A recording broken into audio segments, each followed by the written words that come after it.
Hello and welcome back to the 90s Mad podcast, your Newcastle United podcast hosted by three lifelong NUFC supporting friends. Myself, D-Man, joined as usual by my illustrious co-host AC and Jefferson.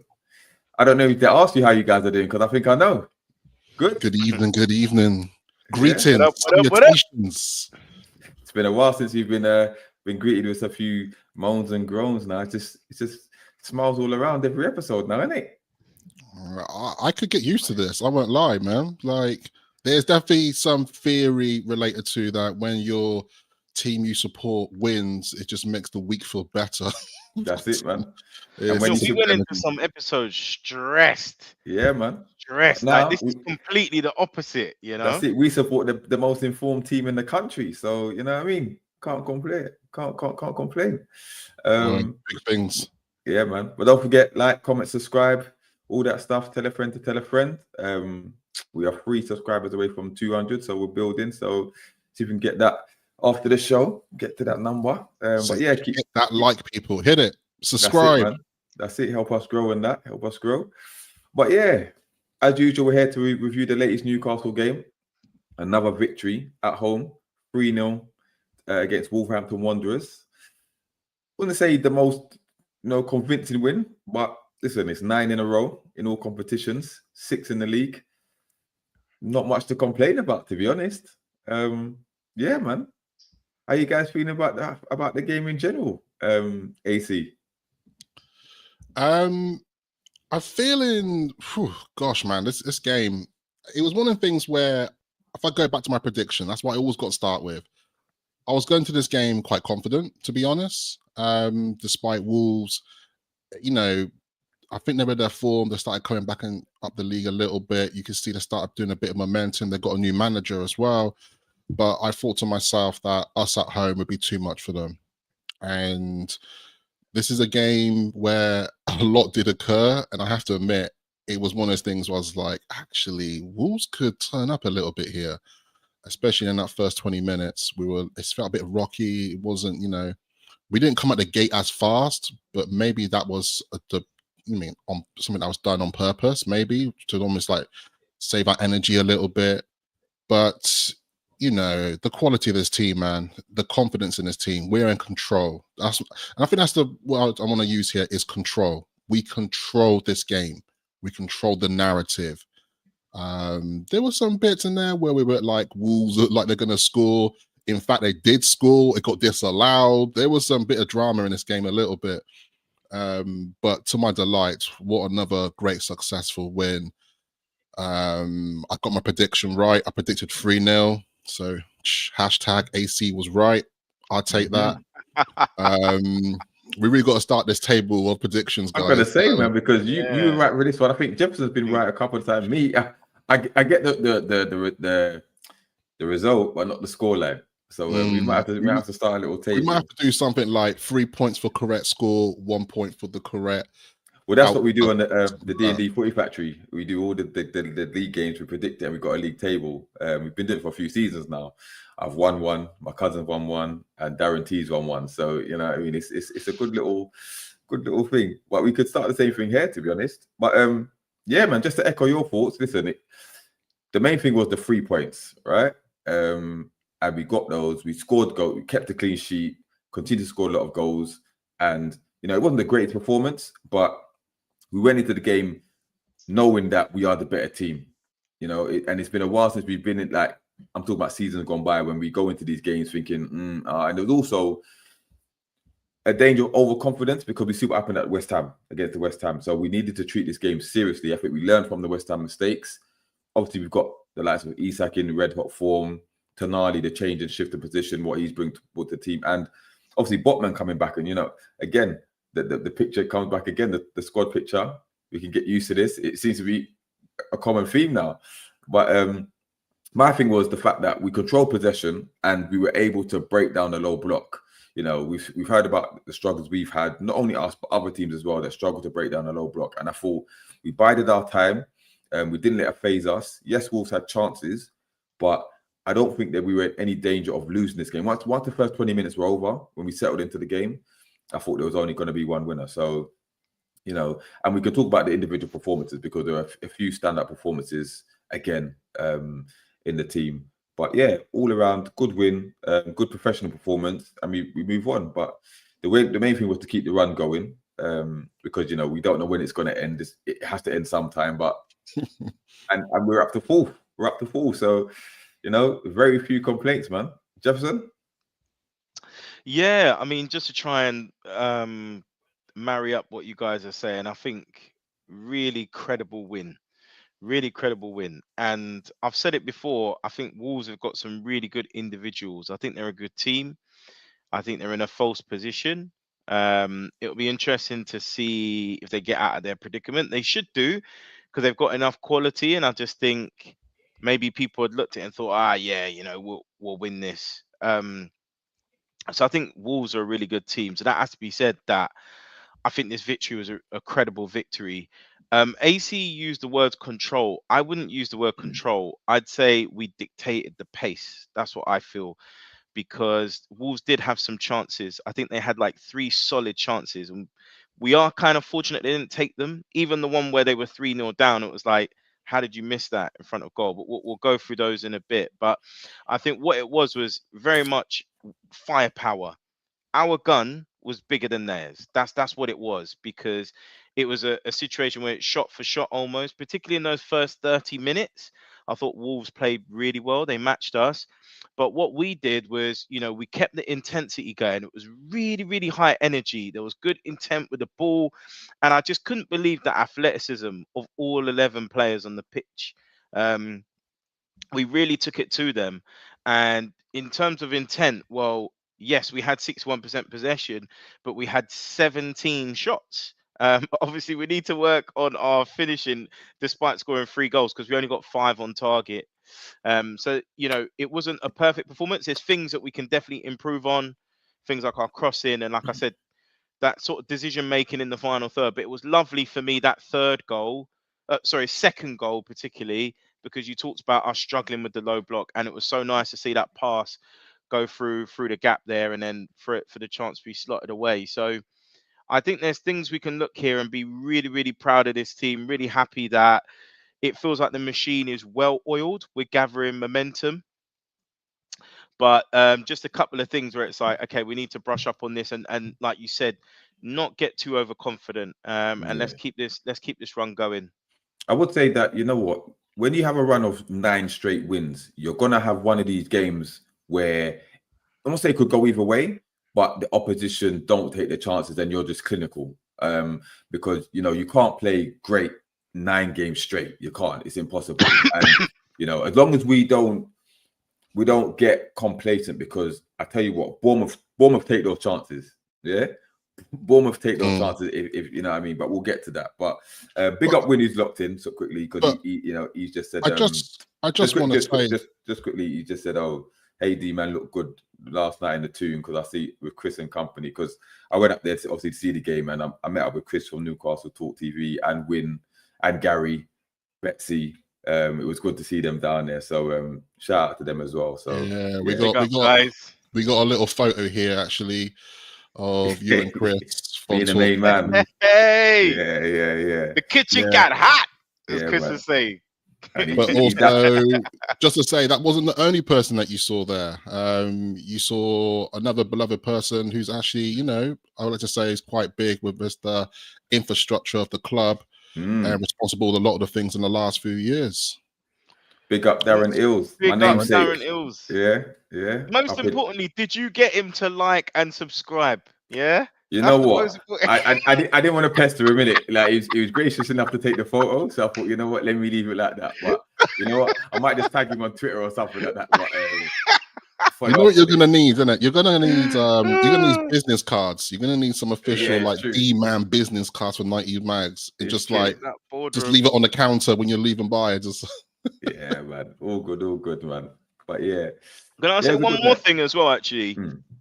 You know, when you talked about being clinical, what I would say as well, particularly, I think that first goal, it came at a really good time because, like I said, it was kind of evens, like that first 30 minutes, and that took the sting out the tail. You know, it popped the balloon for them a little bit. I feel like one thing we got right, we kind of scored at the right times. Yeah. You know, it almost, don't get me wrong, I think they still tried, particularly once Cunha came on, but I think there was a bit of like a demoralizing element there because we just Yeah. kind of took this thing out of the tail at the right times. Yeah. Well, let's talk about the lineups itself, because obviously we didn't know whether Cher or Botman would start, but then once the team news came through, we found out that Fabian Cher was ill, which made it an easier decision for Eddie. I don't think anyone really expected any other changes other than that. But the surprise from the Wolves side was Cunha being on the bench. Now it turns out he's coming back from illness, but he left Cunha and Semedo on the bench. So, AC, once you saw that, what did you think? Did that give you more confidence in terms of how the game would go? Absolutely. I was already feeling confident into this game, but knowing that probably their goal threat was going to be starting on the bench, which made me did think that maybe they had a bit of a plan of coming up with a second half plan to always, like, if they felt they're still in the game, they could have that in the reserve, which is not a bad plan actually to come to St. James's with that. So, but yeah, overall though, with the whole thing with our centre backs and such, I did think, you know, with Botman coming in again, I was just like, do you know what? He's yet to prove me wrong, actually playing on the wrong side at the moment. But watching closely, I think I'm just messaging you guys in the group and such, is that, you know, Botman is both-footed anyway as well. He's not like another member in our team who just only plays with one foot, put it that way. I'm not going to drop no name. But the thing is, it's interesting with me because, you know, I'm a big fan of Fabian Cher, and it's getting harder to envision him coming back into this team because Dan Burn cannot be moved, guys. He's the first name on the team sheet. I can't see him being moved. I can't see him moved. Anthony Gordon said it out loud already that he's been like their player of the season. You know what I mean? The team think that that's the best player of their season so far, and it shows a lot of like how much of a staple Dan Burn is. And I don't know, we got to sing his praises, man, every game, because this is a team at the moment where there's a lot of players we can sing praises, and I feel like Dan Burn is almost left to the bottom of the pile. He goes under the radar, doesn't he? Yeah, it's under the radar, very low key. But you know, I think that's the only thing we was looking at really. But obviously, with our fullbacks, Tino and Hall being there as well, and midfield speaks for itself. Our front three speaks for itself. This is probably at the moment the best starting 11 that we have. Period. Okay. Well, let's talk about the game itself then. Because we did say that, you know, Wolves arguably had the better of the first 20 minutes, and they were knocking about nicely and out of possession. They were really deep with the low block, which you know, you kind of expect that an away team that at the bottom of the league going to come into St. James's, but they did create a couple good opportunities in that first half before we even had our real chances. I think Strand Larsen, he hit the post. And I don't know who it was, put one just wide as well. He's put one just wide. Might be maybe Quedes. Yes, I believe so. Quedes, maybe. Yeah. And we thought, listen, we needed to wake up. And I thought those two chances kind of sprung us into action. I know, obviously, Murphy's had the opportunity where, you know, good break and he's cut in and he's forced a good save from the keeper, Jose Sal, with his left foot. And then he's on the right foot as well. He's forced a good save from him again. Just to pause you a second, did you realise though what their tactic was? What was Wolves' tactic, which is interesting tactic, which is a bit of a refreshing thing to see. Obviously, most teams play out from the back. Wolves did this thing where they would just put it over the top. Yeah, because they weren't playing from the back. I think it might be down to the fact that they're probably not as confident playing out from the back. And we can talk a bit about their defense a little bit as well, because they've got a new guy in there as well who's just come in. He was actually pretty good. He grew into the game. Yeah, but at the start, I think he was a bit shaky and stuff. But it was interesting. They were trying to almost just like bypass our midfield, bypass our front forward. You know what? Oh, you mean Agbadu? Is that who you're talking about? Yeah, he was decent. But you made a good point there, because bypass our midfield, because our midfield, I remember we spoke about their midfield, what the dangers they possess. We bullied them midfield. We absolutely bodied their midfield. They couldn't, and that's because obviously in the previous game, when Jefferson mentioned, they kind of matched us and maybe bettered us in midfield, but that's because Tonali went in the 6. different story. But we'll talk about Tonali anyway, a bit later anyway, as Mhm. usual. But Every yeah, episode, man, every episode. yeah. Well, like I said, they were trying to bypass the midfield and they were trying to win second balls because Botman and Byrne had the beating of their centre forwards aerially. But it's when they were bouncing, if they came to one of the Wolves mid attackers, they were very quick on the break and they could cause us problems, kind of thing. And that's where a couple of their opportunities came from. But like I said, we grew into the game. After that, we had opportunities, and I think Isak put one just wide. I thought the crowd, including myself, thought he scored when he put it just wide. And then, but then the goal comes towards the net. I think it was a 30 or something minute. The goal comes. We've broken, and obviously Murphy's played it. Thought he's gone to Gordon, but he's left it for Isak, who's had to come collect the ball, and he's cut inside, and he's made a space for himself. And let's be very fortunate deflection. And that's the kind of luck you need. And when things are going your way, you kind of get them breaks, isn't it? So, but you have to shoot to score.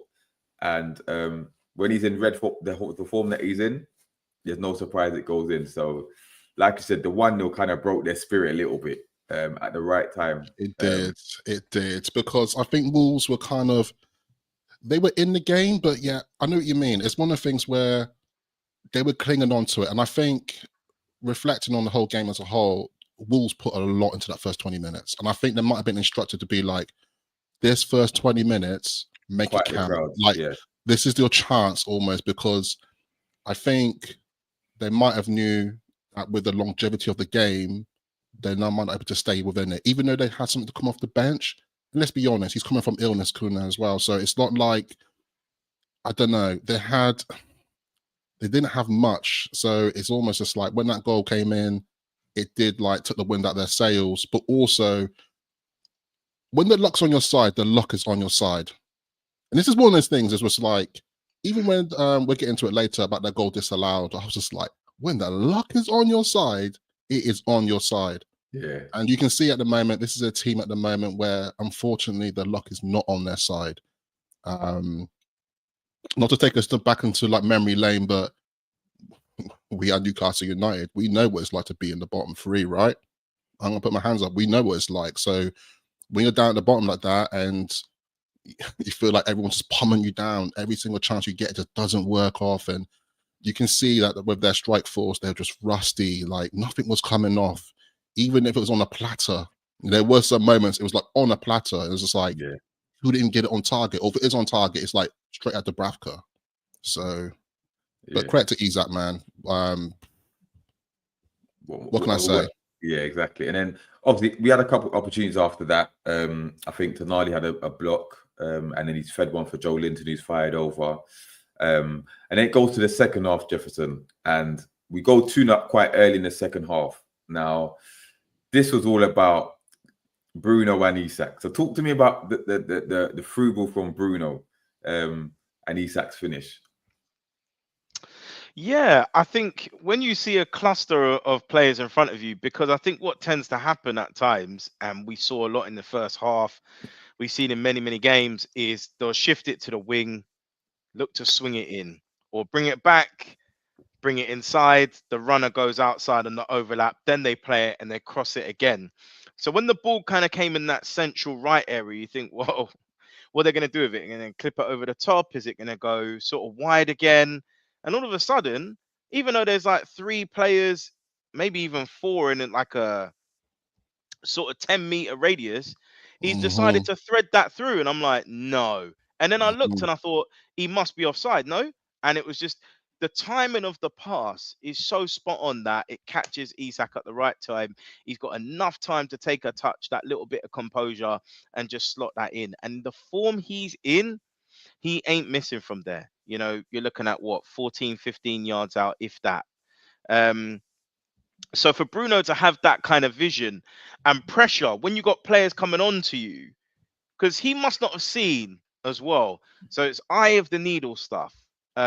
This is what we're talking about. This is what we want to see more and more. This is the quality we're talking about. And I believe it's his 8th assist of the season. So this is the effect having this guy in the 8/10 role can do when he's a lot closer to the striker. Just to say, though, what another reason, I think they really miss Lamina. And I think one thing that would have been interesting, because in the previous game they played 4-4-1-1, which essentially kind of turned into a 4-3-3 at times. So I think that's how they were able to match us a lot better in the last game. But they played essentially 3-4-2-1. And the 4, as you know, they've got 2 wing backs that are pushing up. So you've effectively got 3-on-2. And I'm very shocked with Vitor Pereira that if he's not watched our games, you either have to match us head on or have like a 5 in the midfield.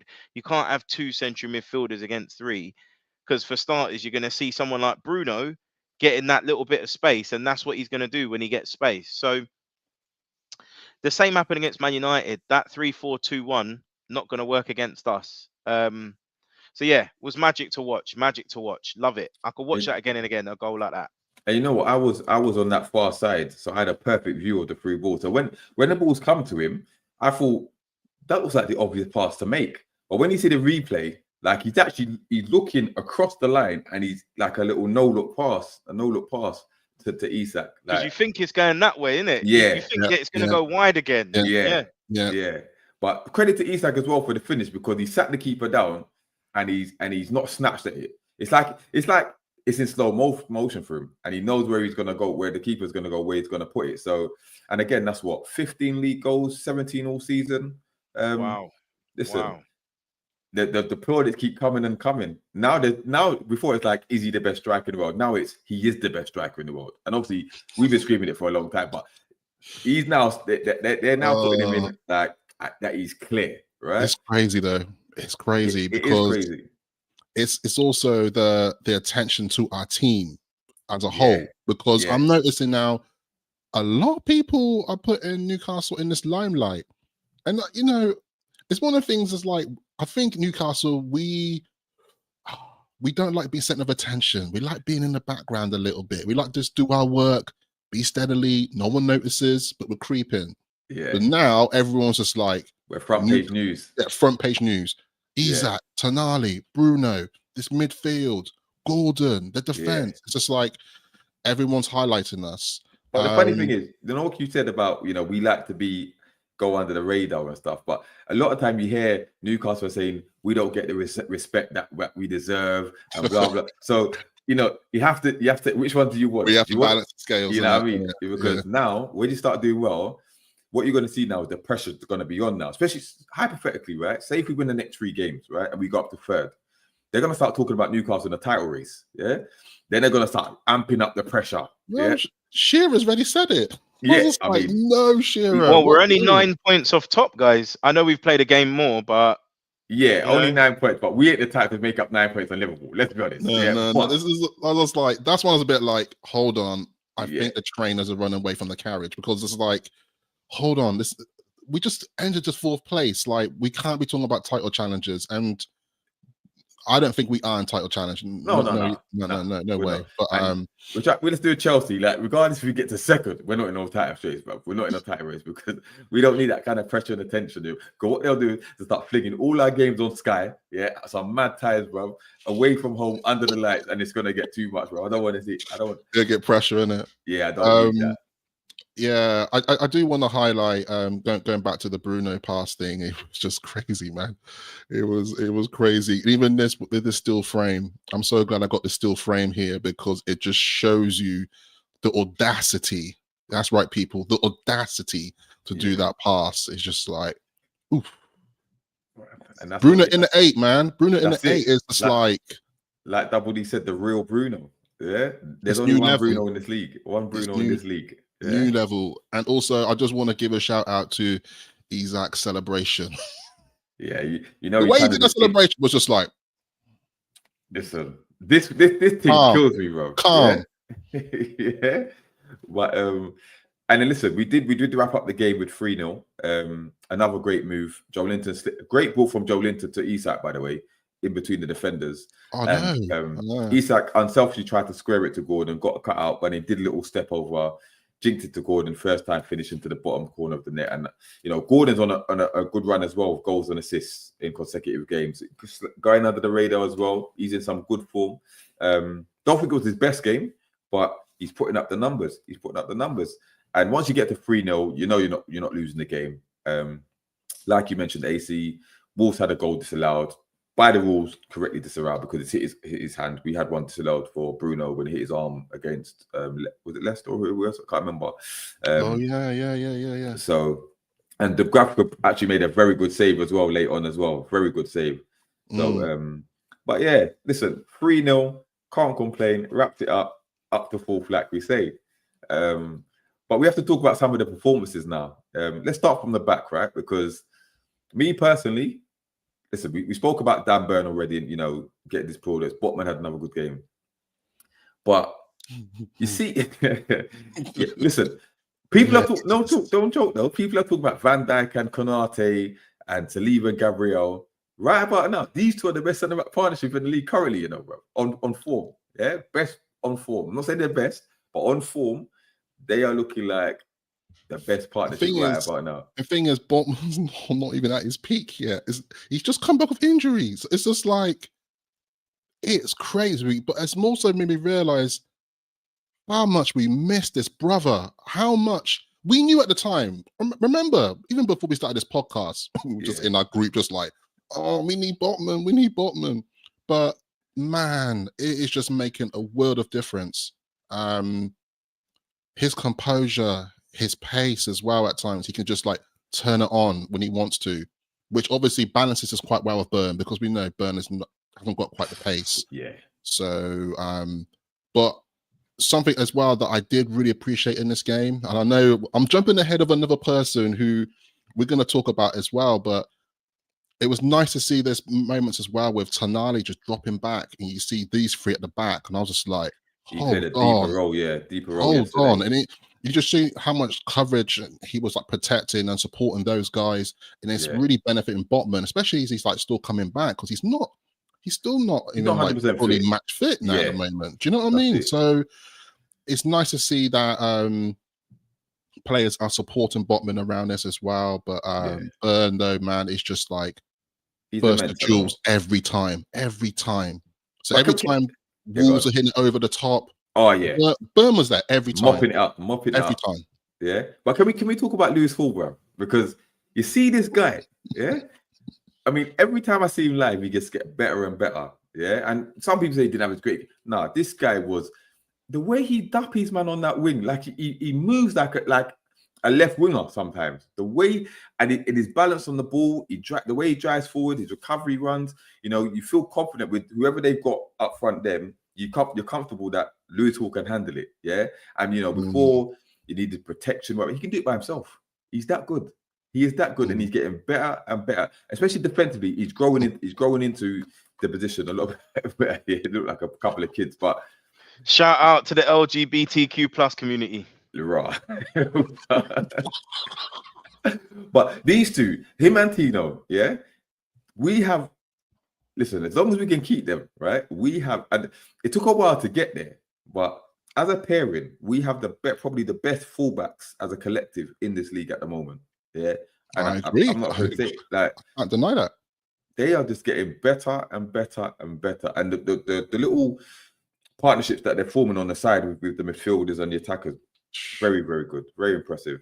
But I think I just want to say the thing is that with these guys here is that you can see they're just enjoying their football. They're having a good time. They're happy. This is a photo after the game. They're coming, obviously going back into the changing room. Obviously, they did this little shot here.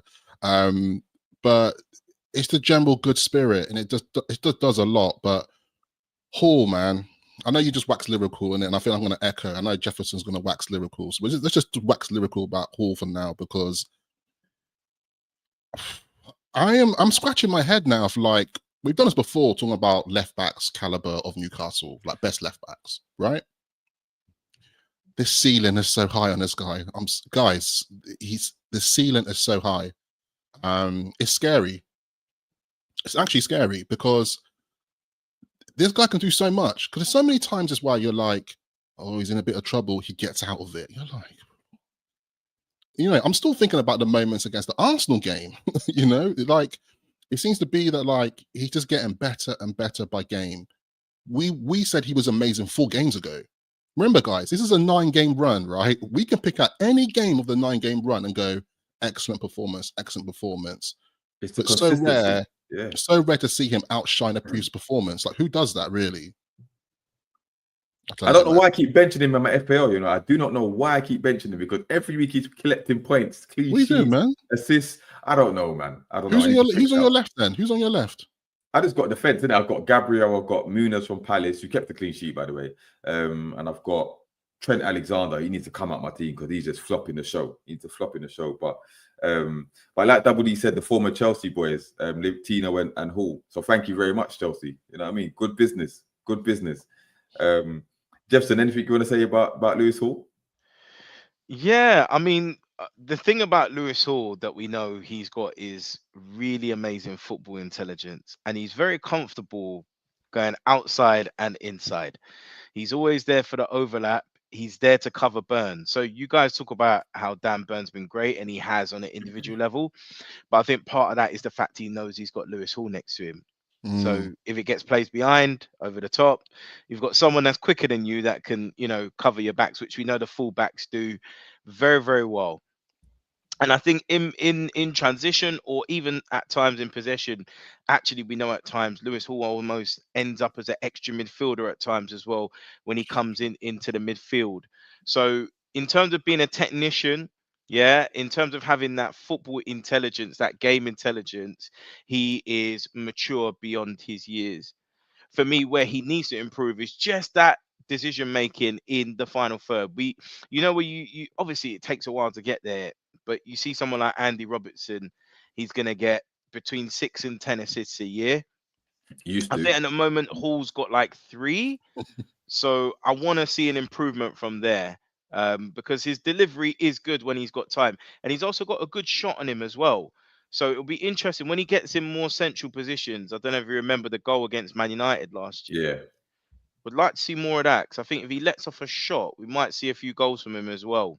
So there's a really high ceiling, more to come from him. But obviously, just looking at this photo, just to segue a little bit, for me, out of the two, and I think because I rated Hall higher than Tino, Tino is just on fire at the moment. He's He's the catching, one I isn't think it? that should be getting that praise, because Yeah. he was just like, I wouldn't say a liability, but I always thought it's gonna come from his side, man. If we conceded, or lackadaisical, too slow to react, always asleep, then like when he's got the ball, he might misplace a pass or whatever.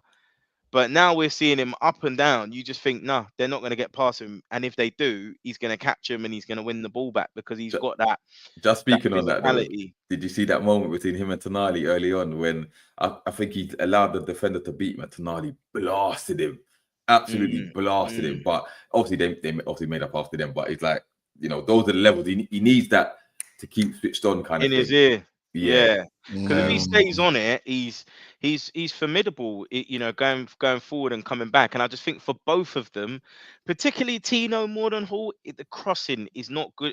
They have Yeah. to improve the crossing. They have Yeah. to. And I think once they do that, it's gonna be scary. One thing I did Absolutely notice frightening. yesterday, there was no real overlapping runs from Hall or Tino yesterday. They were both cutting inside. I don't know if that was a deliberate ploy, I but did that's one notice thing that as I did well. notice that. Yeah. But just on that, big up 9 NUFC, said big up my NUFC brothers. But we've got a few comments from Brandt and Double D. So Brandt said, Hall is a smooth operator. His movement and position is so smooth now. Still work to do in the final third, like Justin said, but his defense has improved so much. And Double D said, before the lengthy injury, Tino was immense for Southampton. Yeah, he was. Yeah. Yep. You know what I mean? So, but let's move on to the midfield, right? Because me personally, my man of the match was Sandro Tonali, right? Now, I'm not gonna go on about Eddie Howe, what he didn't do at the beginning of the season, right? But listen, he's in the 6 now, and this guy, right? Like Jefferson said earlier, the game was about dictating, yeah, and it was down to this brother, yeah.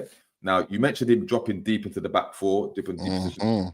He played a more, I say standard number 6 this time, because usually he interchanges with Bruno and sometimes a bit further up. Where he did a bit of that, but he was mainly mopping up and starting initiating the play. But what he brings to the team, and we've said it time and time again, the calmness, the quick passing. Yeah, he knows when to slow it down, when to pick up the pace, and his recovery. And as an attacker or a midfielder, you must hate it, because the moment you get the ball, you look around, he's in your face. He's in your face, and if he's not jockeying you, he's bullying you off the ball. He's intercepting. Yeah, like, he's all over you. Yeah, his off the ball work is amazing, right? And what I like about him is that he's now that he's more settled in the team, he's becoming more vocal and more of a leader. Similar to what we saw with AC Milan, he's now settled into the team where he knows that. Not saying this is his team, because we said time ago this team needs to be built around him anyway, but it will be eventually, I think. But has to be. Why isn't he taking free kicks? This is set pieces. I still don't get it. I think that will happen in time. He's better than Gordon at set pieces. You know what it is? With the set pieces, when we're deeper, he should be taken, or when we've got a direct shot on goal. But with corners and stuff, I think where he likes to poach and be in the box and get on the edge or something. Let him sit on the edge, man. Yeah, that kind of thing. And also, if we lose the ball, didn't he have 10? He can get back. I could be wrong. Their title winning season, I don't know if I'm plucking this out of thin air. I swear he had like 10 assists and like 7 of them were from corners or something crazy like that. I'm sure. Wouldn't surprise me. Stupid like that. Surprise me. The thing is, I'll do some homework. He is our main man now. Yeah, he's the main. He's not the focal point. You know what I mean? But he controls Newcastle United at the moment, and it's only a matter of time, because the quality is there. He's a better six than Bruno, and you know the main thing is the quickness of the passing, and he senses danger. Yeah, where Bruno still holds on to the ball too long. Yeah, way too long. Right, and he did that yesterday a few times. He wants to draw a foul, doesn't he? He wants to draw a foul. Yeah, but even when he's looking right, it's like he struggled to play the first time pass. When Tonali, it's second nature. It's second nature. But it's because it's that classic like radar vision with Tonali. It does remind me of like some of the greats like Zidane, and I know we talk about Pirlo a lot, but yeah, those man were like. They knew where man were. They can see the eyes at the back of their head. Javi, they knew where you were in the back corner. They knew. But he's always scanning. He's always scanning. But the thing is, you see with Bruno, listen, Bruno, whether he's passing or shooting, he scoops the ball. He don't hit it cleanly. He never really, he doesn't really hit it cleanly. If it's from distance, like he's just got this weird technique where Tonali, he means it. He can arrow the ball. You know, he can curl it, or when he shoots, you know what I mean? It's different gravy. But listen, they complement each other really well. Immense, isn't it? It's one touch pass is immense. Just to say, did you see that moment? And I know you were there at the stadium. Yes, bro. Yeah, when he did the flick. Oh, Jesus. The flick. that was dirty. That was dirty. Yeah. But yeah. Listen, personally, I thought he was the man of the match. And there was a couple of times when. Listen, the referee was very much in our favor yesterday. There's a couple of times when he was flinging man down, like literally wrestling man, and getting away with it. But again, the energy levels, the 97th minute, that gut busting run that he put towards the end of the game. Everyone's talking about that. Listen, everyone's talking about his energy levels. We are so fortunate to have this guy. Yeah, very. And the thing is, you know what? Sorry to interrupt, but I also just feel like it's almost like a redemption arc, because you know that he obviously served the ban last season. Yeah, and you know, obviously he went through a lot personally, and you know the club supported him, backed him, and like, bruv, it's that good karma, that good energy, man. I'm hyped, man. I'm hyped because this guy, it's another man as well. He's got ceiling, you know, ceiling. Yeah. But the thing is, Man United equalised. But my thing is, yeah. Damn. Come on, Southampton. But it's almost borderline embarrassing how these content creators, especially the Newcastle, I keep saying it, the Newcastle United journalists who are slating this guy, at the beginning of the season when he wasn't being played and when he was played in the wrong position. Well, we know why though. We know why. Yeah, we know why. We're not going to comment on why he was. Yeah. I'm not going to get into that, but we know why. But why did it? And the crimes need to be answered for. Do you know? No, they will do, but we're not going to dwell on that. But why. My thing is though, but why is it they couldn't see it when we could? I'm not talking about it. I'm talking about the journalists. We could see what a quality player he is and where we needed to be played. But now that he's doing it, they're all in like, we knew Tonali was this kind of player. We just wanted to see. I know it's annoying me. It's annoying me. It's annoying me because, guys, it's only a short term. It's only 2 months ago. We were like, where's Tonali? Yeah. It's only 2 months ago. Exactly. Not long ago. I don't want to go back into this again. Yeah. I mean, I'm just saying, innit, that media will always be biased to British managers, no matter who they are, whether it was Gareth, Potter, whoever it is, Gary O'Neill. It's so harsh, this hacking. We should have had more time. I'm just coming from the perspective that if they thought it was like they would back Eddie's decision on not bringing him in to say that he's done the right thing, rather than look at the quality he's got and what he's missed. But now he's in. It's like it's a masterstroke. It's genius. It's a tactical change. I think the British media will always hype, British managers and whatever they're doing. Yeah. But we could see this from But on the flip side, even if this was, and you say that, but if this was like you said, the British bias as well, if this was an English player that Eddie Howe kept on the bench, that had potential, they'd be rioting. Yeah, what's Eddie Howe doing? Whatever. Like, because they don't watch anything other than Premier League football. You know what I mean? So but it is what it is. But we had a few comments as well. I see Double D said register Tonali, spot on, mate, spot on. And Brant said, what's interesting is even the mainstream media is noticing our season turned when Tonali came into the six. We've been screaming for this, man. We've been screaming about this, but and he said Tonali's much better set pieces than Gordon. Anybody new here to 90s Mags, you can check out our archives. We don't lie, man. We got archives. You can go back to the summer. We got receipts. We got receipts. We were anticipating, and we were like, Tonali, got to bring him in. Got to bring him in. Yeah. Ashington said, Toon Army. We are Toon Army, mate. You know what I mean? But Toon Army, I like it. Yeah. Yo, big up my uncles in the house, man, all the way from New Zealand. I'm not sure what time it is over there, but big up my Uncle Pete. big up Uncle Pete. Oh, Man United scored again, 2-1. You know what, man? I was really hoping Southampton were going to bury them.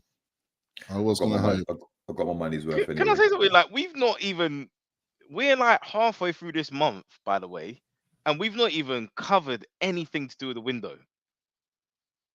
We will do in a minute.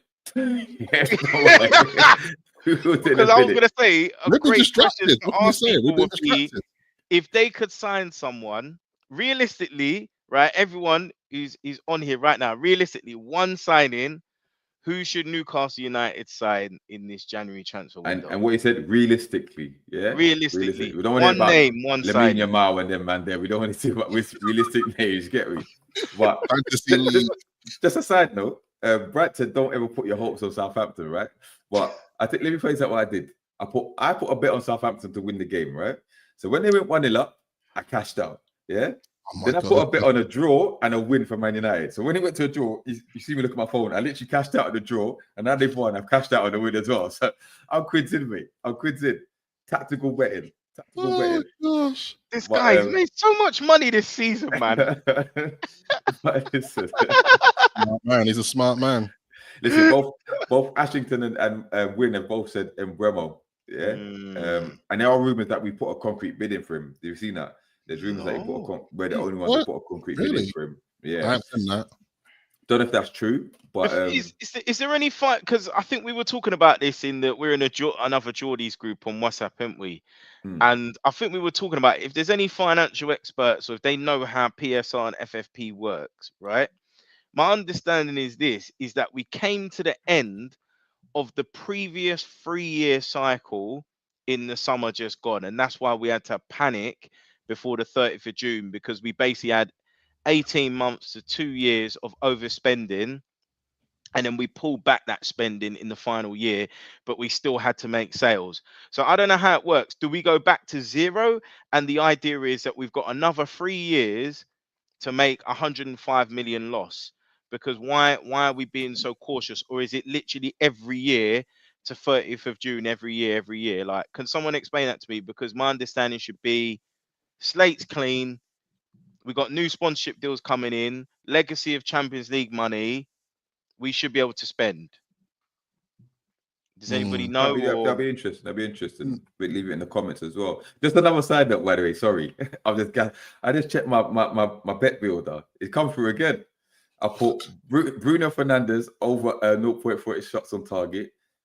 Garnacho over 0.5 shots on target. Over 2 goals in the match. Over 7 corners. And Amad Diallo to score anytime.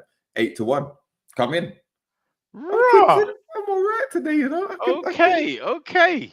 Not too bad at all. Not This too guy bad might at have all. to be a broker. I might We have to might give you have the to odd have five or a a tenner for me, mate. have a bet your builder segment with D-Man on every episode. You know what I mean? That's not. But then I start losing people money, but when they start coming for me, Yeah, but I don't exactly. need that, Mate. bro. I don't Unless need you earn commission from it, say, you know what, give me 10% of your earnings and I will teach you how to win. Yeah, and what about the losses, bro? See, they want cover my neck. But yeah, just to wrap up though, we spoke about Toon Army.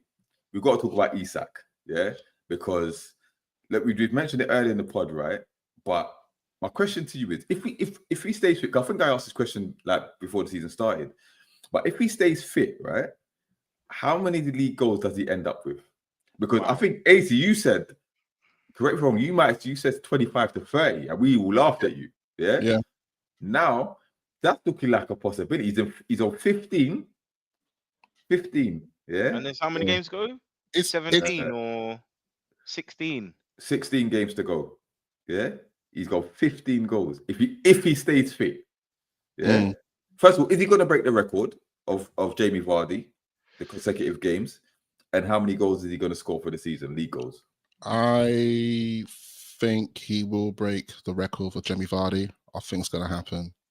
I think as long as not too much about Toon Army again, as long as Toon Army stays in the 6, Bruno's feeding, Murphy's feeding, Gordon's feeding, everyone's feeding, he's gonna eat up. Regardless if we win, lose, or draw, he's gonna score. And that's the position we're in right now. It's just like the consecutive wins is one thing, isn't it? And I feel like even if we were to draw a game,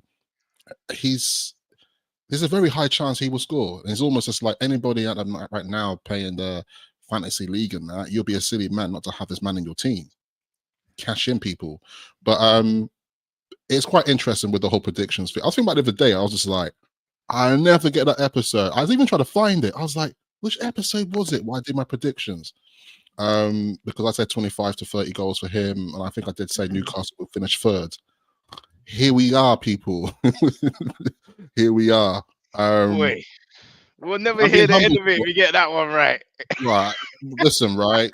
If I win this year, I'm gonna get some t-shirts. You man are wearing it for one episode. That's what I'm gonna do. I'm gonna be like, AC was right for the AC season. the Oracle. You'll be sipping those, but more Budweiser adverts from you, bro. Oh gosh, remember that. Yeah, I don't know, man. I feel like he can just continue to score at the moment. It's just, I don't know, another man of the match for him as well. It's just Sky's the limit, isn't it? But we've got a few comments on it actually, because Brant said if Isak gets 30, we will sure end up in the Champions League. I agree. Ashton said 25 to 30 seems realistic now if he stays fit. And then he's also said if we keep all our players fit, 30 is a real possibility. Listen, I think what is 15 league goals, I think 25 is a real possibility. Yeah. Another 10 goals for if he stays fit. Yeah. But then you say that 10 goals in 18 games. If he stays fit, he should get more than that. I think 27. I think 27. Yeah. I've got a feeling. I shouldn't even say this, man. I could jinx it. Maybe I shouldn't say, but just like our last season, we had a very high scoring game. We beat Sheffield United 8-0. Oh no, don't say it. Do not say it, bro. Do not say it. No. Right. I'll leave it there. I'll leave that space vacant. I'm not going to say no more. But we did beat someone 8-0 last season. And we had something like 6 different goal scorers, like madness. But like, I'll leave it there. I'll leave it there because I'm not going to say too much, but because upcoming fixtures coming up. And I have to admit, man, I'm scratching my chin right now. I'm rubbing it now because I'm thinking this guy's got another hat trick coming this season. Someone's gonna receive it. So who's it gonna be? Okay. Do you know what? Do you think we could pivot on the basis of Botman coming back, and I'm always against this stuff. I hate this cliche, to be honest. It winds me up that he's treated as a new signing, and we could get. And remember, Kraft is coming back from injury. That we could get away with the rest of the season not having another centre back, and just getting a striker and a right winger instead, and saying, don't matter if Callum picks up his paycheck, have advanced planning for next season, and just go, yo, 55, 60 on Mbuemo, and say to Lil, listen, mate, we can sign David for free in the summer. Here's 20 mil if you give him to us up front. Yeah, And you that's know your what? Callum cover there. It's a Callum cover, but he's not coming to be a second striker, is he? And He can play also, right side as well. yeah, but so can Murphy. He's not going to. Bro. If we've got Jonathan David, I don't want to see Murphy No, but started, if you've got Mbuemo, you don't need Jonathan David. For now, you don't need him. Yeah, I guess so. Yeah, but Yeah. but this is what I'm saying though. This is the other thing. I said it in the group the other day. If we rest these guys or we give them 70, 75 minutes, we will get more optimum performance every game, because at some point they will get rinsed out. So we've got to beef up the squad, True. keep making those changes. Because I give props to Eddie. He made the subs. This what I'm Once the saying. game was won, that's what you Yeah. have to do, innit? Yeah. So we need more of that. Keep them fresh. We've got to learn from last season, because I think we know our first 11 is what? Top 3, top 4 in the league. But we cannot afford to rinse them out, man. Well, like you said, this is what he's doing. He's making the subs earlier. I mean, Asula got 15 minutes yesterday. Subs was good yesterday, man. You know? Yeah. So, you know, you don't want to stunt Osula's progression as well. So that's the danger. If you bring in another top striker now, send him to championship, bruv. Loan him. I want to see what he can do next season. Like, giving him the minutes now, because he's learning from Isak. You know what I mean? Yeah. I'm quite. You can't trust Shola anyway. He'll end up at Dundee United or something. You know what I mean? It's log. Don't make me start talking about Shola's loan office, what he does. Oh my gosh. Anyway, yeah, I was really glad to see Osula come on and get some decent minutes actually, and I do wonder if the trigger was that because he scored against Bromley, Eddie's like, okay, come into it now, because you know. It could be now. Obviously, Osula's just scored one goal, and you know he's still embedding in quite well and such. And I think this is going to be a good thing for him, more confidence and such, more play time. It'd be good, and it'd be good to see him get more minutes like that if we're especially winning comfortably with 3-0, right? And I'm seeing some things today about Wilson coming back. Yeah, I'm just like, here we go. Just get 4 games out of him. That's all I ask. I see the tweets coming already. People are like, Wilson's expected to be back. Like, I'm like, no, I'm not accepting it. So, in my view right now, and don't get me wrong, like Wilson is a great goal scorer, and I think someone did comment on one of our shorts the other day saying that when he's fit, he's one of the best in the Prem, and I can't argue with that. But it's big about if he's fit right now. But I just want to see Osula get some more time and can continue with that. And yeah, happy days. But with the whole transfer window thing, it's an interesting one because I have a little bit of theory to this, as I always do. I'm thinking beyond measure. Everyone's thinking that, like, yeah, man, we're going to sign some players this window. And I'm just thinking, you know what? I don't think that's going to really happen. I think what is going to happen, though, I think Almiron is going to go, number one. And I think that's only going to be it. Dubravka definitely ain't going now either. He ain't going nowhere now. Which is maybe or not.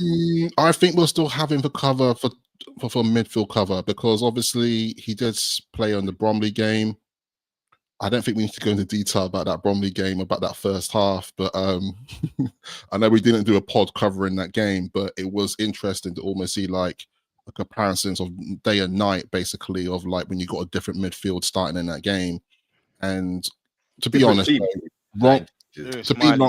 to be honest, like Longstaff was like, he just looked really rusty. He didn't look match fit even. I don't know. It was a bit. He weird. looked useless, man. He looked useless. Let's call it what it is, but he looked. Yeah, I don't want to like.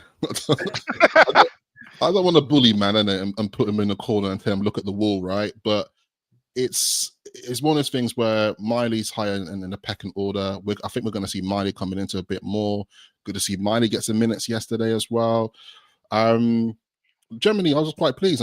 Trippier came on and such, and there was some good control there. And it's quite interesting actually, because I think I see someone mention it, and I did think about this a little bit. Of Trippier, obviously, he's not our most primary right back at the moment, but you can kind of see though his leadership quality still within the group, and he's still talking to the team well, and he's almost just like, dare I say it, like second coach, or even third actually, because there's Tyndall there as well. But he's there for the group as a whole. Yeah. Let's go to some of these comments, innit? Because we've got a few. Starting from 951, Ashington, he said, not seen much of Bakayoko, can't say much about him. And Brant said, D-man, I'm going to give you my betting app info. Listen, don't rely on me, do not rely on me, because I'll start losing you money. Yeah, don't worry about that. He also said, if isak gets 30, he will short end, and we said that already. Big up the Red Pitch podcast, by the way, he's locked in.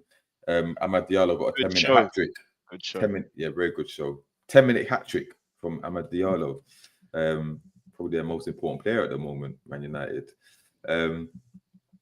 But yeah, Brad raised a good point actually. He said Bournemouth going to be a very tough one. Glad it's home. Apparently their strikers are injured as well. Listen, Bournemouth have got no strikers, right? Because their two strikers are Evan Nilsson, and the one they bought as well is injured as well. But they've got the threat from Semenyo and Clive, especially, right? Now we could talk a little about this game, because 12:30 kickoff. Couple things, yeah, at stake. Here we go. We can go 10 wins in a row, which is we've never done that. Yeah, 10 wins in a row in all competition. We've never done that, right? Eddie Howe has never beaten Bournemouth as Newcastle manager. On top of that, it's a 12:30 kickoff where the crowd's not gonna be the most raucous whatever, right? Not enough beers. Listen, we will do our prediction videos before the game. And don't forget to like that as well, share that. But are you confident about winning this game? I knew you're gonna do that. This is the one. Jefferson, I think you talk first. It's on a knife edge, isn't it? This is the one for me. I think if we win this, it doesn't even have to be convincing. If it's a snatch and grab, I'll take it. If we win this shit is serious, man. This shit is actually serious. Like, because Bournemouth, they've got weapons and they play good football. That you can't joke with them. You said the same thing about Wolves, bro. No, I'm serious. No. But remember, I don't know if it was off show. No, you did, yeah. Remember, I said I'll give us until, because Fulham game is after, isn't it? No, Southampton and Fulham. Yes, I said basically because we're gonna beat Southampton. I said we get through this up to that Fulham game. Even if we lose to Fulham, I'll still be confident in it. So I'm not moving the goalpost. But you see, with Bournemouth, they're actually a good team. They play really good football. They're tactically adept. They've got a lot of pace and a lot of strength. And we didn't beat them last season. They've got players I'd like to see in our team. You know what I mean? You mentioned Semenyo, Clivert. You know what I mean? These players are good players. So, but I think we've got, particularly with our first 11, we've got the quality to beat them. But we have to be at our best, and we have to be switched on, particularly defensively, because you saw it with Chelsea. They had it and then got taken from them. Do you see what I'm saying? So we've got to be on it for the full 90 minutes. I think, unfortunately, it's probably got a 2-2 draw all over it. But if we beat them, I'll be so gassed. Big up Adrian, who's locked in, and also big up Tiger, who's locked in as well. He said big up D-man and the panel. Away the lads. Big up Tiger. Yeah. Double D, he said Semenyo false 9. He loves a shot. You're the defenders better be on job. Brent said it's going to be a big test for Tino, but it seems like it's time for a win. And I see someone put, we've won against at Arsenal. Is it time that we win at Anfield? Slow down, slow down. Believe, I guess, isn't it? Believe. We'll see if we believe we're good enough to win there. Because boy, yeah. But this game here, I mentioned before, the chances that we gave Wolves. If we give them to Bournemouth, they're taking them chances. Yeah. And I'll say this though: the reason why I think Wolves had those chances is because it's that thing of when we're in control, and sometimes we do this, is that we get a bit complacent. And I think our energy levels wasn't as high in that game. Like, we didn't hit fourth gear in that game against Wolves. At times, we barely hit third, to be honest, right? Yeah. And I do think this is like a bit of our game that we do have, is that we can turn up the heat when we want to. And I think, I just say to you, both of you guys in the group, that with this Bournemouth game, I'm probably going to expect an electric first 20 minutes, because this is going to be a game of, like you said, start on the front foot. And I think this is going to be a game because, face it, Bournemouth, they had a great season, and they do have some attacking threat, and I don't think we can take this lightly. And I think it's almost going to be like we might treat this, this Bournemouth game like any other opposing team in the top 6 or big 6, whatever. It's just like, you got to treat this as like a serious game. But I think one of the things we have to realize here as well is, guys, we don't concede many goals at the moment. Also, another thing I want to point out, consecutively at St James's Park, 6 games in a row, we score no less than 3 goals. Did you know that? Yeah. No less than 3 goals. So if you go, even in this run, we're averaging 3 goals a game in this run. So I feel like I'm not saying I'm going like completely confident in this one. Yeah, what are you saying? What are you saying? But there's a lot of things that does give me confidence going into this, and I do feel like, once again, with the battle of the midfields, I'm feeling quite confident with that right at the moment. We've got Isak, who's shining right now. There's a lot of positivity on our side, and I think at the moment, face it, teams coming to Newcastle right now, they don't want it. I don't think Bournemouth want to come to Newcastle right now. No, I disagree. Don't get me wrong, we have to go into the game confident, yeah, because we are the better team, and we have to believe now we are a good team. Yeah, this is the fluke that we're doing. We are a good team. So this is the level now. This is no fluke. This is no fluke. You know where it's going to be difficult? Do you know where it's going to be difficult? What you got to remember is, it reminded me a lot of the Forest game a little bit. The reason, when we ran through Forest, is because the game opened up. Yesterday, the game was open after the 30 minutes, and it was like ping pong, right? And it was just, we were more powerful than them. There was a little bit of time they had a defensive stance, and we broke through it. But that's because Wolves had to win the 3 points. They had to come out to play, right? We struggle when teams don't come out to play.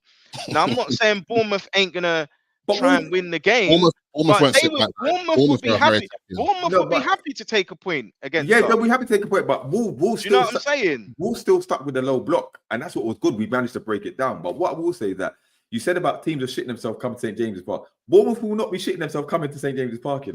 They got it on the break. They got it on the break. They're gonna come with confidence. Yeah, it's not. And my thing is, though, listen, I said we are the better team, right? You see, my worry is, that we beat Bournemouth and we drop points to Southampton. Yeah, because I know this is a different Newcastle. No. But hear me out. Hear me out. We are not dropping points at St Mary's. Just hear me out. I will be there in person. We are not dropping points. Just hear me out. Who's the worst team in Premier League history? Derby. At the moment, it's Derby. Yeah. Right. Oh yeah, we lost to them. Right. Who's the one team that they beat all season? Us. Yeah. So, but listen. I know you want to put history into that, but right now, that team back there and that's what we're doing right now, it's not the same. It's not the same. It's not the same. We should be wiping the floor with them. Different book, man. Different book. What's all this hype about Tyler Diblin? Because he's a good player. He's a good player. But where's the goals? Where's the assists? He plays for Southampton, bro. Precisely. Yeah. I hear him that we want 25. We want to pay 25, 26 for this guy. That's long. Do you know what I'm saying?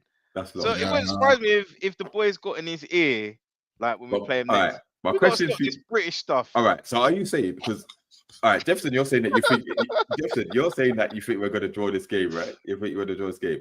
AC. It's not my definitive prediction. No. I heard that. Saying, yeah. AC's more confident. So my question to you, AC, is when does the winning run end? I can't do that right now. I'm You're just taking one taking game at a time. game at a time. Let's, Okay. let's take a look in it. I can't. Come on, guys. I can't tell you in the future of like, oh, on this game we're gonna drop points, because every game is a game at a time. You know why? Because we have to factor in like how that game went. Did we come out with any suspensions or injuries? Those factors will come into play of the next fixtures coming up. But as it stands, guys, we're playing at home. We're playing at home on Saturday. We are go playing third. at home. We can go Right? third in a win. We can go third. Yeah, third in the league. I'm not saying it's going to be an easy game. I'm not saying that we're going to like blow the gates off Bournemouth. I'm not saying that. But I'm saying though, there's a lot of things here at the moment which makes me does feel confident. We just don't really concede many goals at the moment, period.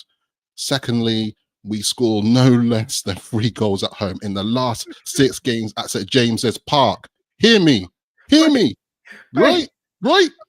Ashington, listen, we were God. in another group, all of us, with Geordie fans and Toon Army fans, and they were saying the same thing. Like, it cuts us. It cuts us because I think at that moment we were like, yeah, we're back on this run, and then it's hard. Yeah. It sticks with you. It's hard. Don't get me wrong. That You West know? Ham loss, man. That West Ham loss. I was Learning walking, curve. I was Learning walking curve. around with my head down like Charlie Brown for like another week. It hurt me. It hurt me, right? It's tough. But we It work hurt on me. that. Adrian's comment, bust me up, man. The worst for us to lose to West Ham. But listen, you think about big up Stephen as a fan base. We're stuck with. I know. Bro, We can't forget our history, but at the take same it. time, I'm We are on a this good team. plane of like, we are on some good trajectory right now. We are a good team. This is it. We now. are the team. This is a fluke. We are a good team. But I just saw Tiger's comment about we're going to win the league, bro. Relax, relax, bro. Wait, that's what Amanda was saying, wasn't it? Even drinking that Shearer juice, bro. No. Like, Yeah, I'm not that far gassed in it. I'm just 9 like one points, game at a though. time. But listen, 9 points if we back. go third, think about it. If we go third, hypothetically, we go third and Brentford beat Liverpool, yeah, which is not beyond the realms of, you know what I mean. So we have to talk about Newcastle winning the title race. We have to, but we have to get there. No, man, I can't do that. I can't do But that. it might be a mental I don't think my heart can situation take for it. us. I don't think heart can take I it. think it's I think our test will be, these are all hypotheticals, isn't it? If Where's we were the- to win the League Cup, we might suffer a bit of what Man City's got when you reach the top of your mountain and you can't be asked anymore. And I'm worried that if we win a trophy mid-season, it's like, yeah, job done. We ain't got to try as hard. I am Eddie a Howe little will bit not worried allow about it. that. Eddie Howe will not allow it. Sandro Tonali will not allow it. Isak's got a job to do. They're not allowing it, bro. Gordon's not. Bro, we'll be fine. Yeah, we drunk for 24 hours. Yeah, and then we get back on the saddle. Yeah, no. Because you think about it, the cup final is in March, isn't it? And then we got away to West Ham. West Ham nightmares again. But we'll do it. West Ham and Crystal Palace, and then man, we'll be fine, man. We'll be fine. And we're in the next round of the FA Cup. We didn't even mention that. Oh yeah, of course. Yeah. We've got the next leg, haven't we? Birmingham next. Yeah. Birmingham. So is the next leg? Remind me, guys. Remind me. The second leg of the semi-finals is after the 5th of Feb. It's 5th of Feb. Yeah. Yeah. So it's after Fulham at home. Yeah. And then you've got then you've got FA Cup, and then you've got Man City. So we're gonna have to rest people for the FA Cup and then go again against Man City. Now we just need to get the job done against Arsenal, because that win yesterday could actually put them back in the group when they've seen the gap close on Liverpool. They could start picking up form and whatnot. No silliness. Yeah. But we have to slow down, guys. Because at the end of the day, though, I do think with Arsenal, because I did see a little bit of their derby with Tottenham, and dare I say it as well. Like, big shout to Darren T. Actually, he's a friend of the show here as well, and he's been a guest multiple times. But it just wasn't Tottenham. It wasn't their day, and it's almost like a poor Arsenal style. Because face it, they don't really have. Arsenal don't really have a striker right now. No, they don't. They don't have a striker. Benjamin Sesko, apparently, aren't they? Well, the agent said no. Are they? They're going for Sesko. No, the agent said that he ain't going nowhere in January. So that could be it. I mean, I'd rather he do, because that means they ain't getting Isak. But You know what I mean? Because didn't Declan Rice, he basically leaked it yesterday with a commentator, with a interviewer, didn't he? He basically said, yeah, like he's going in, like we need a striker. He's gonna buy someone. He said them social media fans are idiots. That's what he said. He said them Arsenal fans on social media are idiots, basically. But I just see him coming from Adrian as well. Sorry, he just said, "Nice to be contemplating the domestic treble." Quite like. This is what it's all about. Is the dreaming, isn't it? If you think about the Ashley era, not to go back there, but all we wanted was that bit of hope. And this is what football's about. Not just the winning and losing, but the hopes and dreams of fans. So, you know, whether it's ridiculous or not, we have the right to do that. And that's all we want is a bit of hope, man. Big up Nash, who's locked in the Arsenal fan. He said we've had the days of seeing. Yeah, you know what I mean. I just want to say we've had the days of seeing our players, you know, in the summer, whatever, when the weather's warm, you know, in the paddling pool, in wheelie bins. We've seen it, right? We've seen it, right? We've been in the depths of hell. We've been to the depths of hell. No one can't tell me I ain't been through shit with my team. I've seen this. Yeah, but hold on. I've watched you lot this before, right? But if we win the League Cup, yeah? Oh, here we go. Does Eddie Howe become the greatest Newcastle manager in our time? I knew you were going to do this. I knew you was going to do this. If he gets the Cup and the Champions League qualification, I'm not even going to say but the double, the FA Cup, whatever, but if he gets the League Cup and Champions League qualification, he does become our best manager. I can never move away. For me, it's just always Bobby. I can't. So Bobby is immortalized to me. Put sentiment aside. Yeah. All right. Let me put it this way: is he getting a statue? Outside St. James's? He'll get a plaque. I think he'll get one of those marble plaque things. Because normally they put a statue for like old people. They just build him a bar and call it Howe. He's getting a statue. You know He's getting a statue. The man build him a bar. Our first trophy in 55 years. Come on, man. Nah, he's getting a trophy. He's getting a statue. Sorry, he's getting a statue, bro. You're going to have. Wait. You saying he'll get? You're saying he will get a statue if we win the League Cup? A trophy. Yeah, the League Cup. He ended the trophy. He then became the greatest manager. I don't think he would actually. I think if we could do something remarkable, like, I know I'm going like really wild out here, but if we were to like win the League Cup and then win FA Cup or something as well, then yeah, man, they can build that shit out of fucking solid cup gold. Double, yeah. I mean, that's if they do a cup double, man, they can put that shit in the fucking, I don't know. Yo, all you peeps in here, make sure you're giving a like, by the way. And if you ain't subscribed, make sure you subscribe. Because this is where it's at. Like on my driveway, yeah. You can put a statue on my driveway. I take it. Big up Stephen, by the way. He's locked in. He said Bournemouth will be tougher than Wet Wolves, but I think we will beat them. I like the confidence, and we should beat them. We should beat them. I should have said Eddie Howe statue with the crowd on. Bloody hell. King Eddie. Listen. The thing is, if the first 11 is fit, like we've all said, we know this. We're top 3, top 4. You know, we're even better than Chelsea, in my opinion. So everybody knows how good we are. Forest are good, but they're in a false position. First 11 is another story, but it's the squad that lets us down. Do you know what I mean? Speaking of Chelsea, right? Do you know Jacob Murphy's got more assists than Cole Palmer this season? That's crazy. That's mad. What's he got? 7, innit? 7 assists? Wait. 8, I think, or something. Let me bring it up. There we go. 7. Got it here. So sorry, so say that again. I don't quote, but I think he's got more assists. Didn't he get that last year? I phone out. Yeah? So you're saying, wait there. I think he got a similar number. Or did he get 10 last year?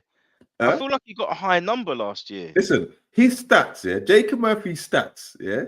How many goals has this brother scored for his Newcastle career? Because I guarantee you, bro, like he 15, 16. Well, he could end his career with about 30 goals for Newcastle, bro, and become like our 5th top scorer or something in the league. Well, his numbers ain't bad, you know. His numbers ain't bad, and the guy's average. He's so average. Yeah, he must be begging we don't sign a right winger anytime soon, bro. Because how about now? The maddest thing is when we signed him. when we signed him, he was meant to be like an undercover signing, because if you remember, it was him and Maddison that were playing for Norwich, and Maddison went to Leicester for I think 25 mil or something like that. So when we got Murphy, I think it was 15 mil. Was it 12 mil? Well, he's paid that back already. Rafa signed him 12 mil, I think it was. Everyone thought he was going to kick on, and he didn't. Think about it, he was like on loan at Sheffield Wednesday and stuff like that. Been through it all. It was over for him. Yeah, so I just double checked and to confirm you're right. Cole Palmer currently has 6 assists. Jacob Murphy has 7. Levels. And they're all to Isak. It's true. But the thing is, Murphy's got assist of the season. For me, if that backheel goal, you know where he backheeled it and then Isak controlled it, tucked it in. If that's not in the goal of the season category, I'll be fuming. Yeah, look at that stat. Murphy has better GA per minute than Gordon, apparently. Madness. Big up BBK Sports locked in. He said big up the man them. Big up Specs as well. He's locked in as well. He said title challenge my piece. Yeah. Yeah, I watched the other day, man. I was creasing on it as well. I was creasing. I think it was on the Red podcast. The Red Pitch podcast. Yeah. He's drinking that juice as well. Specs is we got to get Specs back on again, man. We got man. Check out Geordie Dread TV and that. But yeah, man. Listen, Specs, you missed it, man. I've been positive. Yeah, I've been positive. You missed it, man. He even said Eddie in. He even said Eddie in, didn't he? Not that far. Not that far. He wanted Eddie statue. He want a statue. He want a statue. Listen, I'll do you lot for slander. Listen, credit where it's due, in it. Yeah, but, real talk. But now, man, listen, that's a good place to leave it. Obviously, we'll be back after the Bournemouth game to review that one. But yeah, thank you all for joining, for the comments and that. Don't forget, like, comment, subscribe, tell a friend to tell a friend. Get us over the 200 mark. We're building. But yeah, man, until next time, we're out. Peace. Peace. People, catch you in a bit.